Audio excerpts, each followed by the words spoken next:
Hi everyone and welcome to class today. We're super excited that you're joining us this afternoon for a mock class with Professor Shelley Grant. Today we're going to talk about the criminal justice system and we're really excited for this look at class. So with that, I'm going to fully turn it over and Professor Grant will run us through class. Thank you so much. I'm really excited to have you all in my virtual class today. I'll be even more excited when I see you on campus in the fall, so that'll be really wonderful. And if you're ever looking for me on campus, I'm in the Gooding building. I'm on the second floor in room 220. So anything you're interested in as far as social sciences, sociology, or criminal justice, please feel free to come by and see me. And I hope to see some of you in class in the future.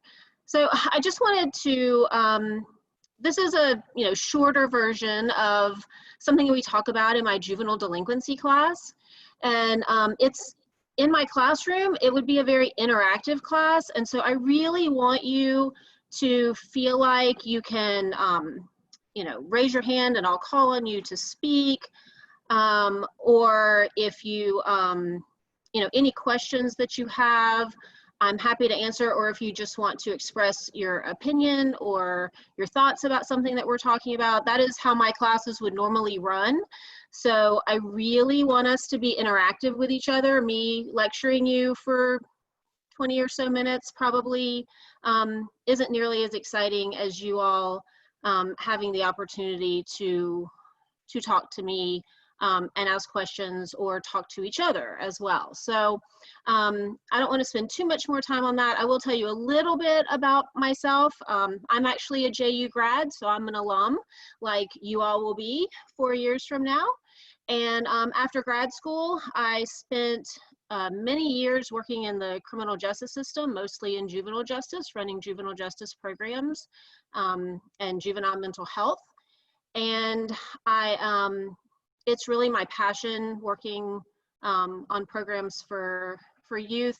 And so I picked this lecture because juvenile justice is my area of expertise and my passion. So again, let's spend some time talking to each other today. If you want to show your faces, that would be great so I can see all of you. But then of course, at any time you have something to say, just feel free to raise your hand and I'll call on you. So not to do too much vocabulary, but it's important that you all know, what we're talking about so that we can, maybe the screen's not moving. Sorry, technical difficulties. Okay, there we go. So we're not, like I said, we're not going to spend much time at all talking about definitions, but if I don't give you these definitions, then you'll be confused about some of the things that I'm saying throughout the short lecture that I have for you. So a juvenile is just a young person. So anybody, like when you were in middle school and high school, you were a juvenile. So everybody that's in that age, and we'll talk about adolescence in a second, but during those years before you're an adult, you're considered a juvenile. I have a lot of people use that word interchangeably with juvenile delinquent, and those are not the same things. Adolescence, however, is something that we're going to talk about today because it's a really interesting concept. And a lot that has to do with our brains developing as we grow up has to do with our adolescence. So this class, this little short class that we're going to have today, it's kind of a sociology class, a psychology class, a law class, a science class, a little bit of a history class. So a little bit of a lot of the things going on in our social sciences building. But adolescence is just the time basically between puberty and what we would call the age of majority, or the age at which someone matures in life. So what's interesting about that, and age of majority just means the age at whatever your state considers you an adult. So if you're living in some states, that's 16, some states that's 17, in Florida, that's 18. So it's just that period of time. What's interesting is that adolescence has become a longer period of time. And I'm going to come back to that later because that's going to be really important with how your brain develops. So it's become a longer period of time because youth or juveniles enter puberty earlier than they ever have before. So, you know, blame it on the hormones in the chicken or whatever you want to say, but we're entering puberty earlier than we ever have. And we're extending adulthood basically later than we ever have, because even though I say the age of majority, the technical definition of adolescence is when someone actually has a stable, independent role in our society. So what do y'all think? Is that the same age as you reach age of majority? Age of majority in Florida is 18. Is that the same age that you would reach a stable, independent role in our society? I see someone shaking their head. Jack, I see you shaking your head. So why, you know, why is that not the same thing? Okay, Gary? Because we're just beginning to move out of our houses and stuff. We're not on a fully independent cycle. We're just, you know, beginning our lives. And in some cases, we're still dependent upon other people, such as our parents or other people. Sure, yeah, absolutely. That's exactly right. So like, you know, when my grandparents or great grandparents, when they reached whatever the age of majority was, or even sometimes before an age of majority, they were getting married and having children and going to work full time. But now we're extending, you know, our, you know, schooling, extending our experiences later into our 20s.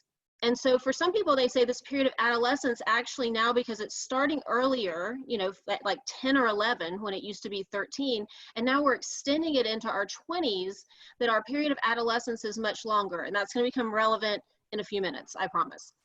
And so during your adolescence, you start developing your identity. So that's basically your character and your personality. How many of y'all would say, like, you know, just this can be rhetorical, but think about if your character and your personality is still developing. So that's an important thing for us to think about when we think about how do we treat youth or juveniles in our criminal justice system. You know, if we're going to take a 13-year-old and treat them just like a 25-year-old, is their character completely developed when they're 13? I mean, how many of you would want to be judged the rest of your life on your 12 or 13-year-old self? I'll just speak for myself. I would not want to be judged the rest of my life on my 12 or 13-year-old self. I'm glad that people let me have a chance to develop my character and mature and develop my identity past that point, instead of judging the rest of my life based on my identity that young. And then we have youth that are considered at risk. So adolescence is a really tumultuous time. I don't know, you know, if you want to think back to middle school a little bit, you know, maybe not the easiest time of your life. So it's a little bit tumultuous anyway, because your hormones are raging, you're trying to figure out your identity, you're trying to develop a little bit of independence, all of those kinds of things. And then when you add to that things that would make you at risk, such as school problems or family problems or substance abuse or certain types of mental health disorders, those are things that can put you at risk of encountering our juvenile justice system. The more risk you have, and that's not what this lecture is on today, but the more risk you have, the more likely you are to encounter our juvenile justice system, because the risks are kind of exponential. And if you ever take delinquency with me, we'll talk about that at length. And then a juvenile delinquency is just a person who's violated the law before they become an adult, okay?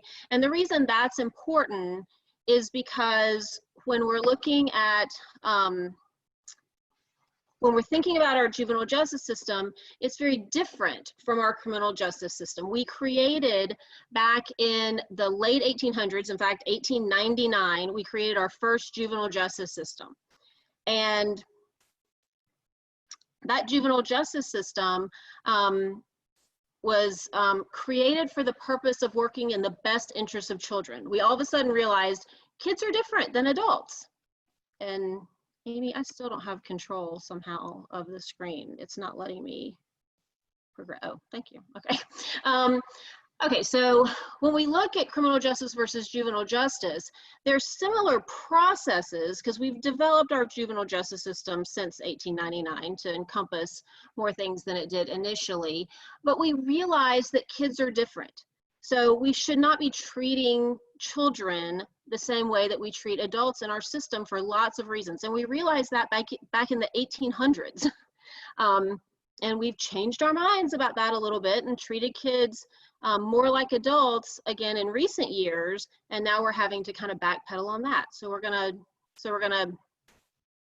start looking at how we have done that in just a minute. So just a little bit on criminal justice versus juvenile justice. They're similar processes, but their terms are basically different. Juvenile justice is supposed to be less stigmatizing. It's supposed to create less, negative labeling. It's supposed to not prevent a child from moving on and being successful in life. We're supposed to be looking in their best interest, which generally means like, how can we help more than we can punish? How can we rehabilitate more than we can just deter? So you'll hear some terms sometimes when you're watching television. I don't know how many of you like to watch crime TV, but you'll hear terms sometimes used interchangeably. But just so you know, if I'm using any of these terms today, in the adult world, if someone commits a crime and we're going to charge them with it, it's an indictment. It's a petition for a child. We send adults to jail or to prison. We take children to detention centers or put them in commitment facilities. We have trials for adults.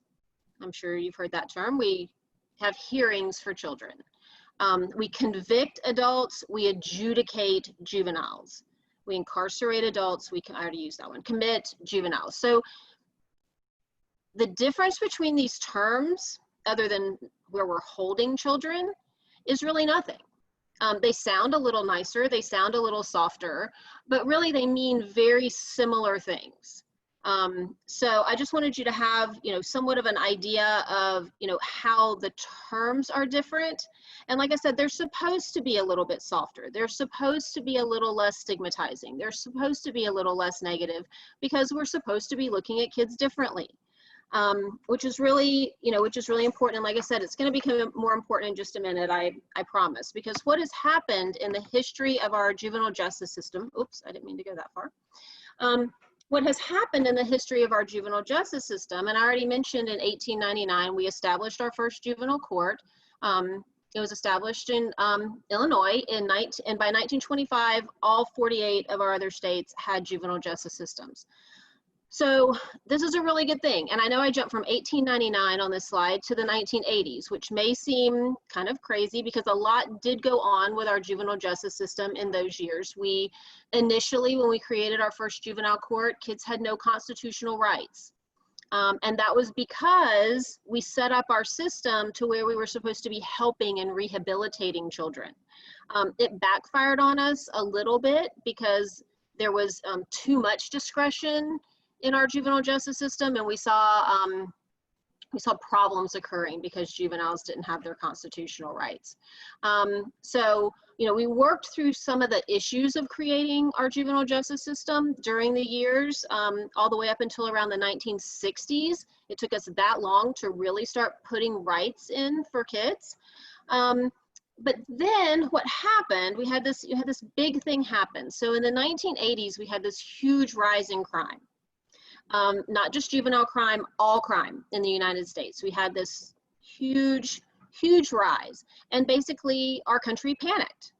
We panicked because murders were going up, gang violence had come about, drugs were a huge issue in our country.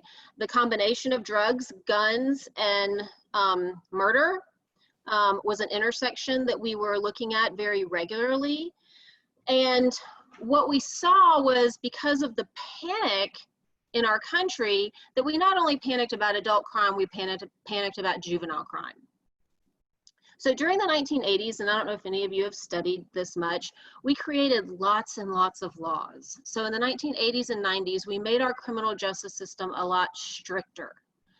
And so, because people were calling for it. So what happens in our country when the people panic, they call their legislators. They call on law enforcement and our criminal justice system to do something about it. So when that happens, then the media picks up on it, and then we see change start to happen reactively. And if you think, again, you're welcome to give me an example, but if you just want to think, we can make this rhetorical again, but just think about like how you've made decisions in your life. Do you make your best decisions when you're panicked? Do you make your best decisions when you're being reactive, when you're upset? Well, I mean, that's basically what our country did. We were panicked about crime. Crime was rising drastically in our country. In fact, and we won't talk about this much, but in my classes, I typically make you all look at crime stats so you have an idea of how much crime is going on in our country. In the late 80s and early 90s, we peaked out at close to 25,000 murders a year. Does anybody want to take a guess at how many murders we have on average in the last few years? How many people do you think are murdered a year in the United States today? 10,000. Brooke says 10,000. 1,500. Oh, I wish so much. 50,000. So more than we had then, is the guess. 95,000. We average, in the last few years, we average somewhere around 16,000. So our murder rate has actually dropped drastically since the 1980s and early 1990s. In fact, violent crime in the United States overall has dropped about 40% in those decades. And so I know it seems like when you turn on the news, you hear murder, murder, murder. And that's because that's what people request to see in the media. That's what people are interested in. That's why crime TV shows often involve murder. And I teach a whole class on media and crime that hopefully a lot of you will decide to take at some point. And so this tough on crime notion was because murder was up, like violent crime was up. It wasn't, you know, people weren't panicking for nothing. Crime was some of the highest it's ever been. So we had this rise, and then we had all these reactive strategies. We created all these tough on crime laws. I'm sure a lot of you have heard of things like 3 strikes laws and mandatory minimums and truth in sentencing, you know, meaning that, you know, you can, you know, progressively receive more time incarcerated based on how many crimes you commit and how serious they are. So we made a lot of changes to laws in general about, you know, how we handle people who are arrested for serious offenses. We then, in addition to that, what we did with kids was we decided if they're going to do the adult crime, then they need to receive the adult time. I don't know if you've ever heard, you know, a saying like that. If you do the crime, you do the time. Well, for this, we felt like if children were committing crimes that were very serious, then we need to push them into the adult system and treat them like adults. So we changed laws. We'd always had laws where juveniles could be transferred into the adult system, but we made those laws easier to happen. So it was easier to transfer a youth into the adult system. We created ways for states to do that easily. We gave, very often in states, we gave prosecutors, who are the people who are working for the state, to convict people of crimes. We gave them the ability on their own with no oversight to transfer youth into the adult system. And so it was easier to do that. We also changed laws to where children can be younger to be transferred into the adult system. We changed the crimes for which they could be transferred into the adult system. We added a lot of crimes. It wasn't just like murder or rape or robbery. We added some non-violent crimes like burglary and drug offenses. So you could be sent into the adult system younger, you could be sent for different offenses, and you could be subject to any new laws that had been created that dealt with adult offenders. which we had created a lot of things having to do with life without parole and, you know, like I said, 3 strikes laws and things like that. Does anybody have any questions so far about what I've said? Or any comments? How many of you, like, think about it for a second, and then if somebody wants to comment on it, does this make sense? Should we be transferring kids into the adult system? No. No. Okay. How come? Well, just because, like you were saying earlier, obviously, like, a child's mind hasn't fully developed yet. And you got to take into consideration of, you know, like a adolescent's surroundings. So Okay. automatic, Yeah. off the bat, like, people are gonna, if you're a 14-year-old and let's say, you have an older brother who is, gang related or gang affiliated, most children look up to their siblings. So, Yeah. they just do what they know. Okay, so those at-risk factors, like the at-risk youth that we talked about at the beginning. So we have lots of kids who have a lot of those things that they're dealing with. In addition, we're going to talk about their brain more in just a minute. Anybody else, any comments about Yes. transferring kids? Okay. Yes. I think so, because it depends on the crime, in my opinion. If you're like 14 and commit a horrific crime, you should go to the adult system, I think. Like, yeah. Can I speak on that? Sure. So, like, I don't think that it depends on the crime, just because, like you were saying earlier, like, people don't make rash decisions when they're under, pressure or, something like that. But, and also kind of going back to what I was saying earlier, like, at-risk teens and whatnot. Like, I think maybe it determines on how close you are to being an adult. Okay. So age should have something to do with it? I think Yeah. more, depending on, like, the crime, just because, like, if you're a 17-year-old, you're close enough to the age where, you are considered an adult. But putting a juvenile delinquent into the adult system, like, you are now putting that child at a higher risk, because now they literally cannot defend themselves, because now you're putting them in a system where everything is based off, when you go to a prison, you have like different colored gangs or something like that, and now these people can automatically, you become a target for them because now you're easy. Okay, so Jack, you and Brooke both, Brooke, that was you that made the comment about transferring them, right? Yeah. Okay, all right. So you and Brooke are making such good points and, creating such good conversation about this that you're wanting to make me deviate from my slides.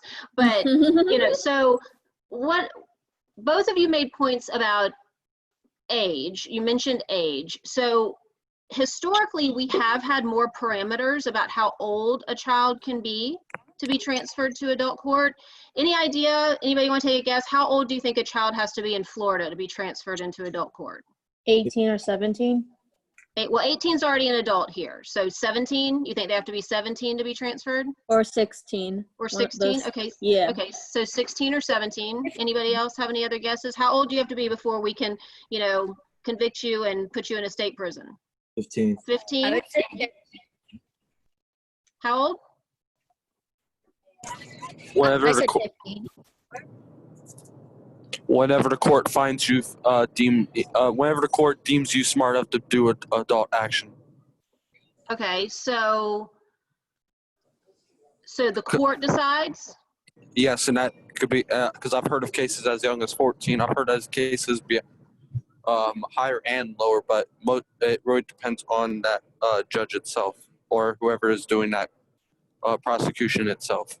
Right, here it would be our prosecutor. It wouldn't be a judge making the decision, but yeah, here it would be our prosecutor. So there is no minimum age in Florida. Whoa.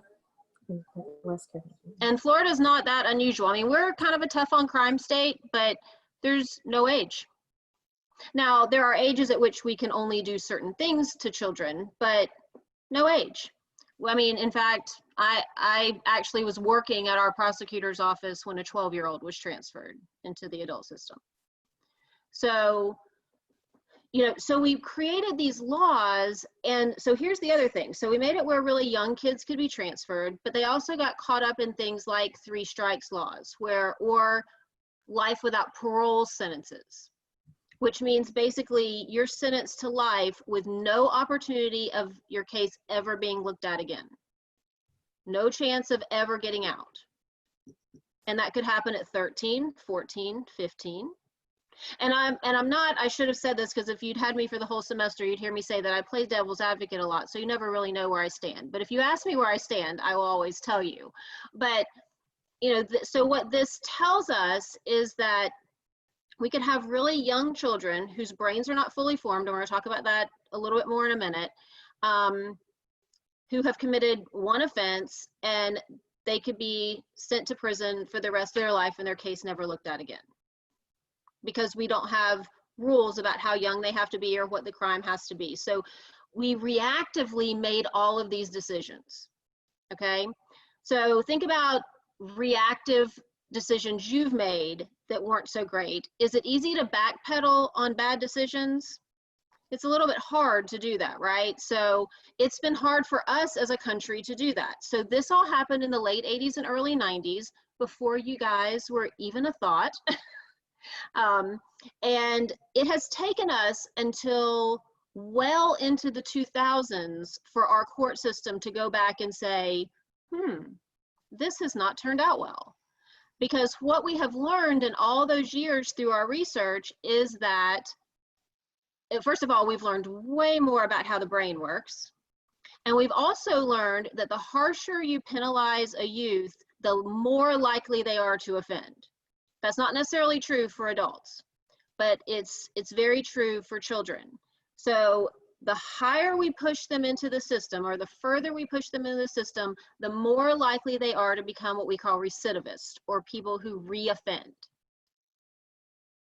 So now, I'm not saying that, here's my disclaimer for the day, and also to Brooke's point, which was a good one. I am not saying that we never punish youth. Okay, and she made a very good point, and Jack also actually made this point when he was guessing the age, is that the juvenile system can only handle you for so long. So if you commit a murder at 17, depending on what state you're in, the juvenile system may be only able to deal with you for 2 years. I mean, is that enough to deal with you for murder? I don't know. That's something for you to think about. So for some youth, they end up transferred into the system because they feel like their crime was so severe that we can't deal with the crime they committed or effectively punish them in that amount of time. And then the other key thing is that we can't ensure public safety. Okay, so that's really important, because you and I should be able to feel safe in our communities, right? So how does this impact public safety? All right, so how, you know, what's that balance between working in the best interest of a child and making sure our community's safe? That's where our juvenile justice system and our adult system connecting is supposed to work, okay? Instead of working that way, we panicked and we sent thousands of kids into our adult system in the 80s, 90s, and beyond, okay? At least 2,000 of them receiving life without parole sentences. Okay, so in the 2000s, our Supreme Court said, wait, we got to back up. We're learning so much more about how the brain works that we've got to back up. We've got to think about, like, these decisions that we've made. Were we even looking, first of all, had we stopped looking in the best interest of the child? But also, now that we know how the brain works, how should that impact how we deal with kids? Okay, so real quick, here's your real quick science and brain lesson, okay? Because I want you to have time to ask questions. So your frontal lobe, which is the part of your brain that helps you make rational decisions, helps you forward think, which means, like, how do I think about what's happening to me today? How is what I do today going to affect my future? All of those things are not fully developed till you're well into your 20s. Okay, so for all of you, your brains are not fully developed yet. So feel free to use that one on your parents the next time you do something kind of stupid. But mom, my brain's not fully developed yet, because it's true. Okay, my brain is very fully developed and it's probably on a downhill slope at this point, but you've still got brain growth to happen. Okay, but because it's not fully developed, you can't make a decision the same way I make a decision. Okay, you can't think about how what you're doing today or what you say today or what acts you engage in today are affecting the rest of your life like I can. Now, you all are very close to that. Your brains are getting much, much closer to fully developed, right? So, but think about when you were 13 or 14. Think about, and sorry for my vocabulary, think about the stupidest thing you ever did. It was probably when you were at some point in younger adolescence. And I would be willing to bet that for most of you, you weren't alone. Kids get in trouble together. So that's something else that we're going to focus on. So your decision making, your ability to plan, your inhibition, none of that, in fact, even your social interaction and self-awareness of how you affect other people, none of that is developed. Okay, so remember when I told you how long adolescence lasts? Go back to that. So here's the real kicker. It seems really unfair. You're going to say, that's not fair, and it's probably not. But your limbic system, okay, which is in the middle of your brain, kind of like down from here, your limbic system, it is very active in adolescence. And let me tell you what your limbic system does. It tells you to take risks. It tells you that risks are good and that the positive things that might occur because of risk taking are worth it. So if have any of you ever created a list of pros and cons? Like if you were in adolescence, your limbic system would be saying, only look at the pros, only look at the pros. Don't look at the cons, because your frontal lobe isn't fully developed, so you can't look at the cons. I mean, you can, but it's not as developed, okay? So it seems kind of unfair that your risk-taking portion of your brain is very, very active during adolescence. So I heard a photographer that worked in juvenile justice one time say that teenagers are built to do stupid things. Well, he wasn't a brain scientist, but basically that's what he was saying. Your limbic system is sitting there saying, ooh, what good could happen from this, even if it's a really bad decision. Risk-taking is fun, and your impulse control is much, much lower, but there's nothing balancing that out. So while some of you may be somewhat, some of us as adults are more risk takers than others, there's still that frontal lobe that's saying, oh, wait, maybe you should think about that. Or, oh, if you do that, you might get, if your coach catches you, you might get kicked off your sports team. Or if your professor catches you, you might get in trouble for that. Or if my parents found out about that, your frontal lobe is kind of helping you adjust that rational decision, okay? So now think about the fact that I just told you how much longer adolescence is than it used to be, right? And it's taking into your 20s and your 30s, I mean, even some people early 30s for their frontal lobe to be fully developed. So how long is this risk-taking activity going on, and how can that affect if then we're taking kids and putting them in a system that's meant for adults who have the ability to make full rational decisions and treating them like adults? What does that mean for their futures when we haven't let them mature? Jack, did you have your hand up? Yeah, I just had a question. Okay.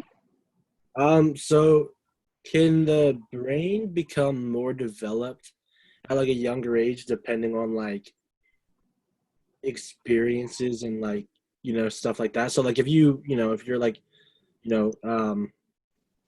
an at-risk teen, that you've been kind of shown the harsh reality of gang violence and drugs and stuff like that, can the brain I guess mature faster, kind of how you see you'll see some kids and oh, that kid is more mature than this kid, but they're the same age? Yeah, actually, and of course, this is like a whole different lecture, but so just real quick, as fast as I can answer that question, trauma affects our brains. Okay, so kids who've witnessed a lot of violence in their homes or their neighborhoods, or, you know, or in their schools, or especially when we thought that the brain used to only develop until you were really young. But now we know that it develops, you know, all the way until you're in your 20s. But trauma that happens even really young, or trauma that happens in adolescence, actually can affect brain development. And your brain, you can't fully get that back. But yes, you can. The short answer to your question is that, can you teach an adolescent to make better rational decisions? And the short answer to that is yes. However, you're more teaching them on, because of the fact that their frontal lobe's not fully developed, you're more teaching them on paper. So real quick, if you were to look at a research study and you put a bunch of kids in a room and you say, would it be a bad idea to jump in a car with a bunch of kids who just stolen a car to go rob a convenience store? Most kids would say, yeah, that wouldn't be a good idea. They can do that on paper, okay? But because of the way their frontal lobe works, they have a lot more trouble making the decision not to get in the car when they're present and in the moment, because their ability to forward think in that quick moment with very little time and with the pressure of peers, which we're going to talk about a little bit in just a second, makes it much more difficult for them to make a rational decision. So like, yes, experience can help you, like teaching can help you in some ways, but there's so much pressure from other adolescents that kind of your parents have to like hope that they gave you everything that could possibly make you say no before you hit, you know, adolescence, because your limbic system's wanting to say, take the risk, take the risk. Here's the positives. They're going to think you're cool. You might get some really good stuff without having to pay for it. Like, your limbic system's telling you, go for it.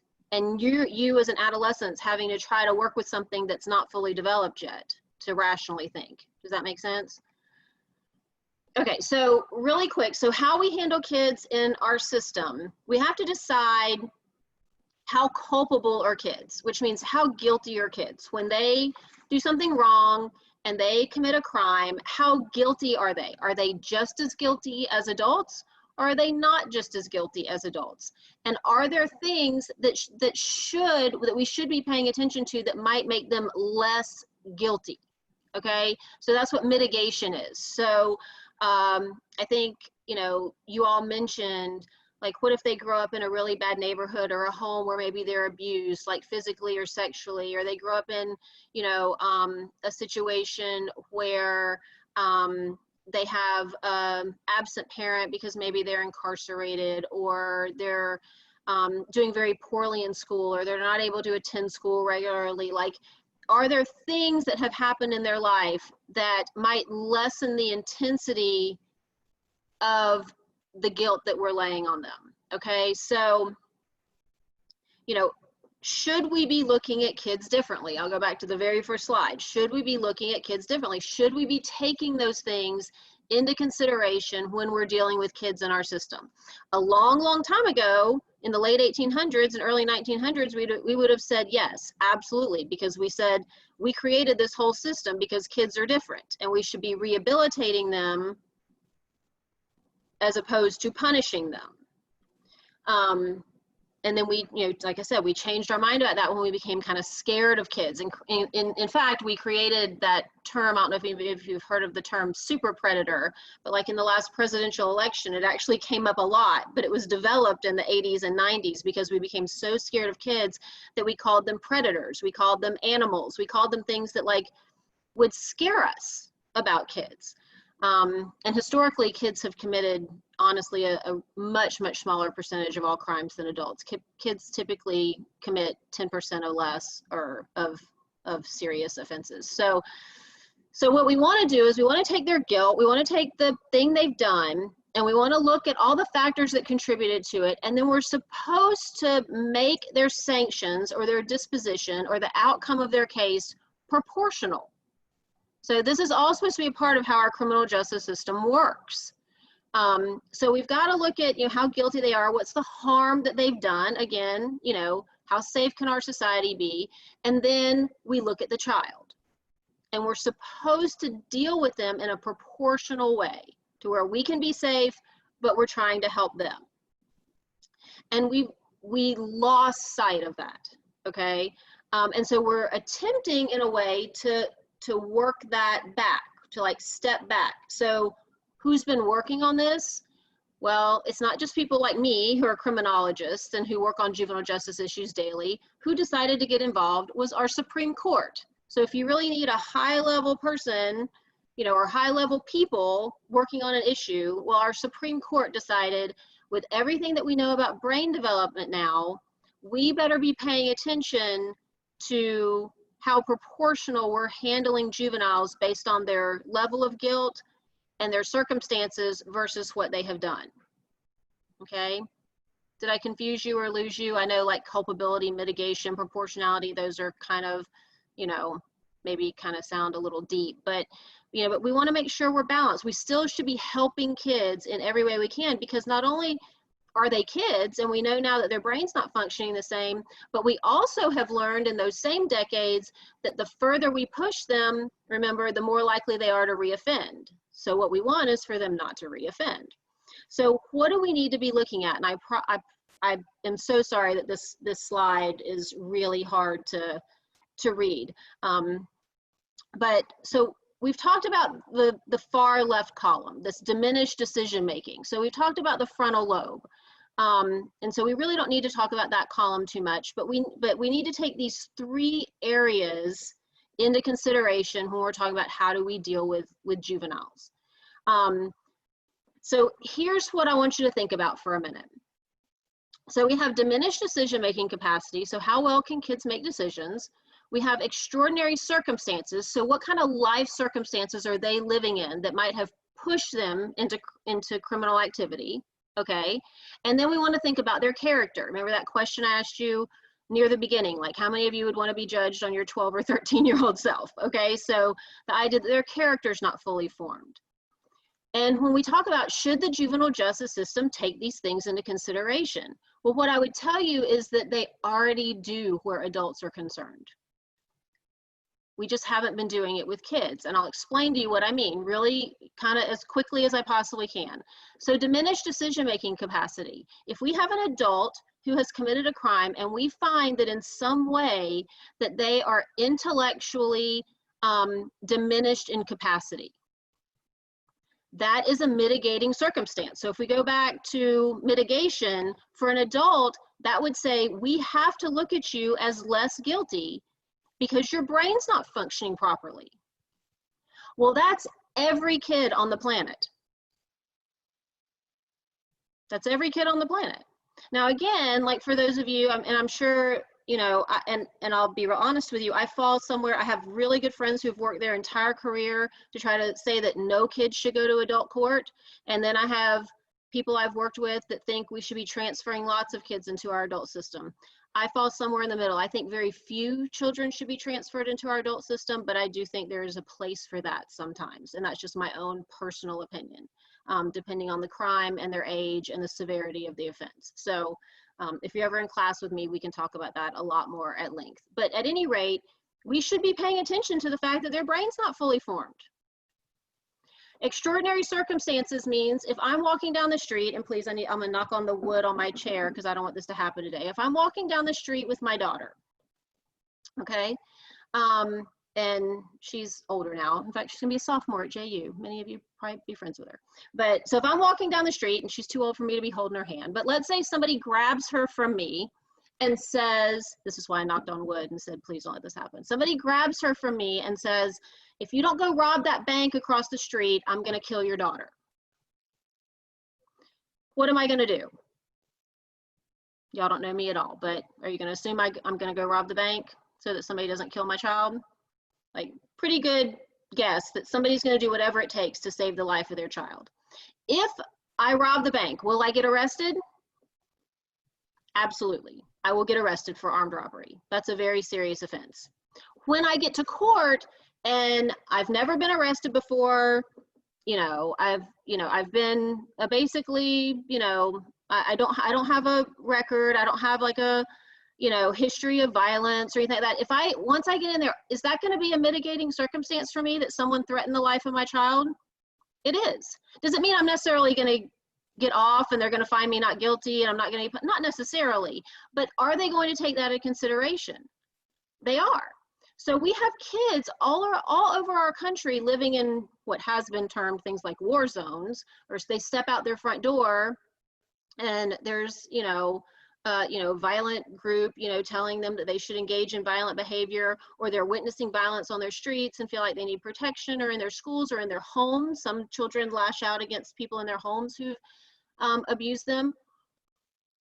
Are they not in the same situation almost that I was in with my daughter? Someone saying you have to engage in violence or someone you love is not going to survive.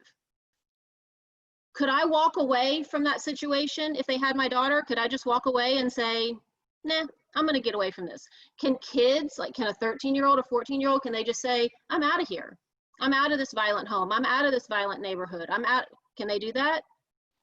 So extraordinary circumstances. So the Supreme Court has decided we have to pay attention to where kids are, what they're learning on a daily basis, what they're exposed to, what they're maybe forced into, because we do it in the adult system. Okay, so we have to look at situations and peer pressure because we know kids are highly affected by that. And then our character. This is the same thing we talked about a little while ago. Kids don't understand necessarily the ramifications of their actions, and most kids don't grow up to engage in crime, even kids who are delinquent. In fact, about 20% of kids really offend into adulthood.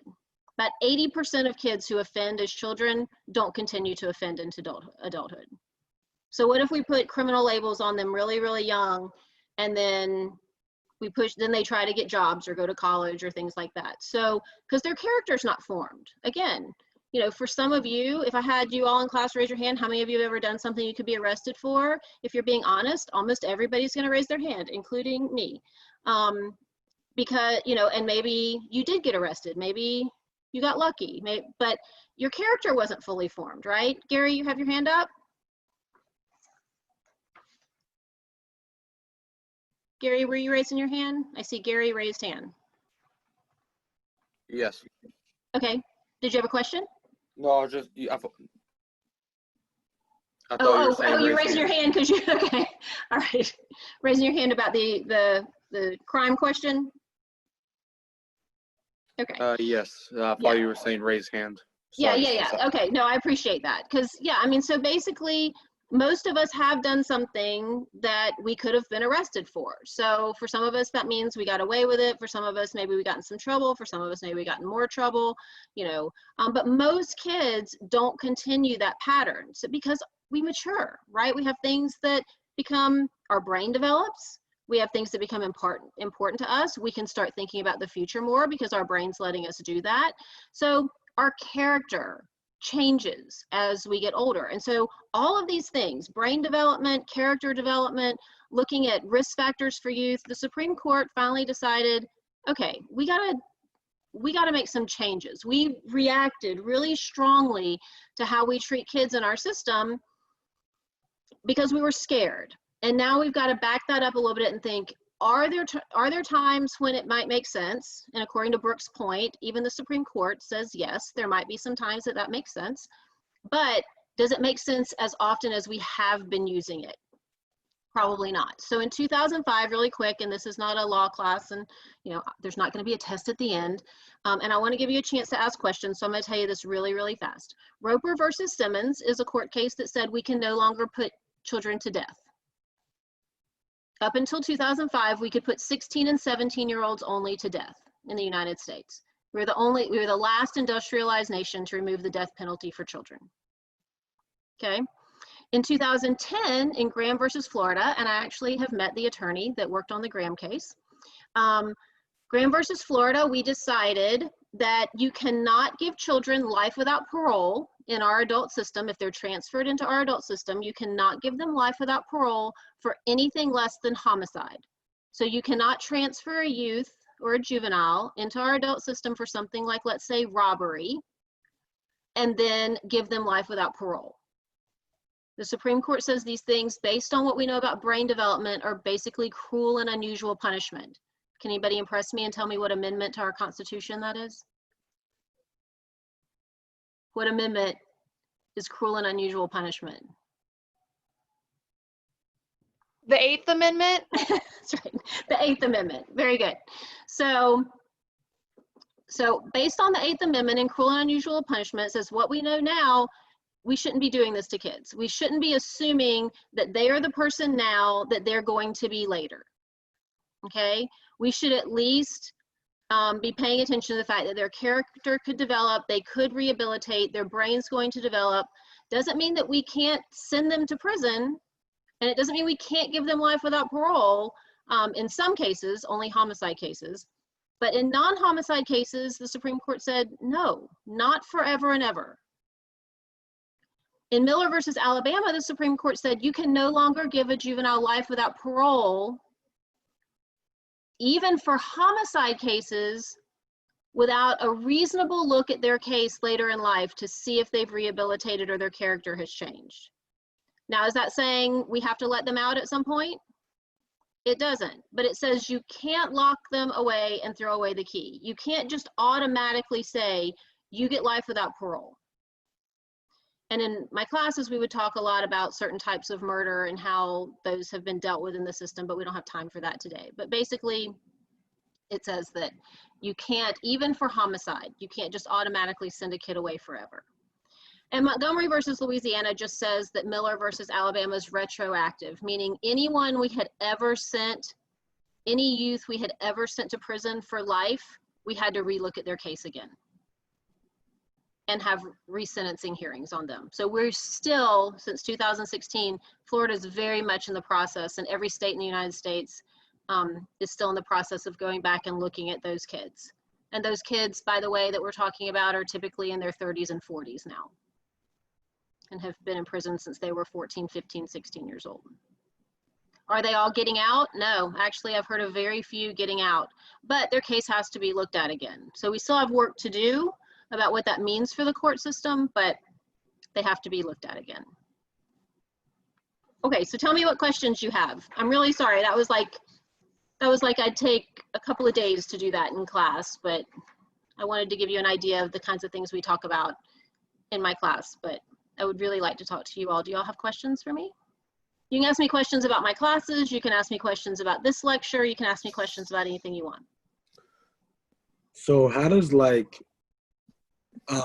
have a friend who when he got juvenile life at 15. Mm-hmm.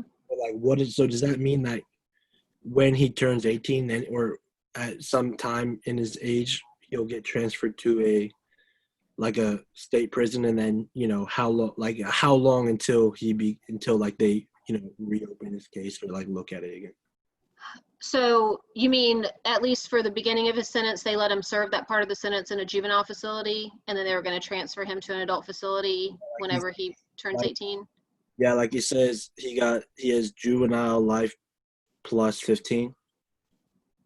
I don't know what juvenile life is. Unless that just means in your state that it's as long as the juvenile system can hold him, which can be anywhere from 19 to 21 years old. Yeah. So if he gets, if somehow he was transferred into the adult system and they said he can stay in a juvenile facility until he ages out of that facility, then he gets 15 more years. Yeah. And then it kind of depends on what state you're in and what rules you have about whether he can get good time or gain time, or whether it was a truth in sentencing, meaning he'd have to serve 80%. It kind of depends on what state you're in, how much of that 15 years he would serve. It could be day for day, it could be 80%, it could be that he could earn a lot of good or gain time and it not be many years. It kind of depends.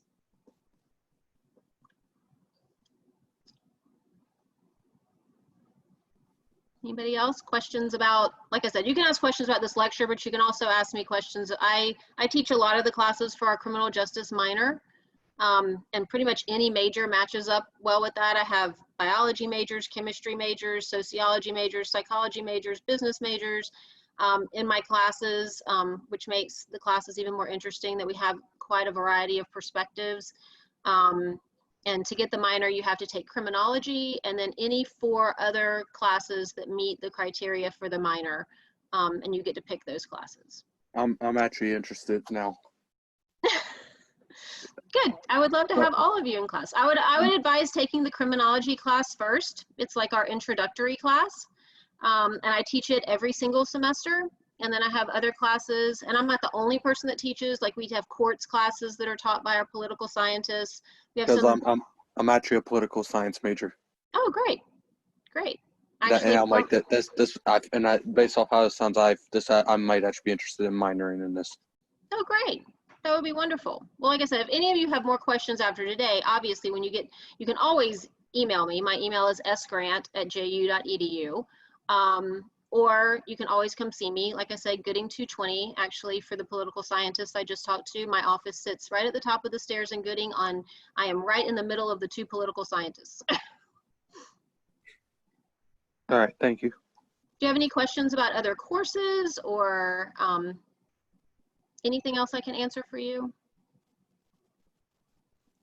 Not that I know of. Oh, look at all of you. Oh, Way. Hey, Way. Well, I hope that, that you enjoyed this, that you got something out of it. I know it was fast and, we don't get to know each other as well, but I can tell you as far as I'm concerned, my classes are really interactive. We spend a lot of time talking to each other. I want to make sure everybody has a good understanding of the material. So, if you ever, like I said, as you come to JU, if you have questions or anything, always feel free to come see me. Awesome. Thank you so much. I hope y'all learned something and got something for this. And I'm glad to hear that a couple of you are thinking about picking up a minor. So that's a great takeaway from this session. So again, thank you to Professor Grant for this session. And we do also have 2 more mock classes coming up that are posted in the chat. So feel free to check that out as well. And we look forward to seeing you at the next session. Thank you, everyone. Bye. Oh, bye, Caitlin. I see Caitlin there too. Bye.